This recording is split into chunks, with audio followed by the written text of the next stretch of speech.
پرانا تھا. پچھلے کوئی 30-40 سال کا اگر آپ ریکارڈ نکالیں تو سب سے زیادہ ایویشن کے حادثات جو ہیں وہ ایران کے اندر ہوئے ہیں, کیونکہ ان کے اوپر پابندی ہے.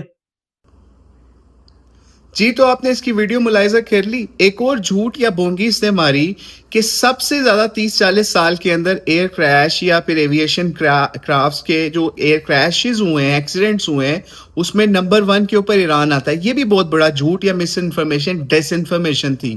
کیسے؟ یہ آپ کے سامنے ہم ڈیٹا لگانے لگے ہیں. یہ 1950 سے لے کے 2023 تک کا ہے ڈیٹا. اس کے اندر ایویشن A to Z یہ ویب سائٹ ہے جو انڈیپینڈنٹ اپنے انویسٹیگیشنز کر کے ریسرچز کرتی ہیں اور بتاتی ہیں کہ کس کے ایویشن کے کیا معاملات ہوئے. انہوں نے یہ جو رپورٹ شائع کی, آپ اس کا چارٹ بھی, پائی چارٹ بھی اپنے سامنے ایک دیکھ سکتے ہیں, چارٹ دیکھ سکتے ہیں, جس کے اندر انہوں نے نمبر 1 ایویشن ایکسیڈنٹس کے حوالے سے آل ٹائم 50 ایئرس کے اندر دکھایا, 50-60 ایئرس کے اندر دکھایا.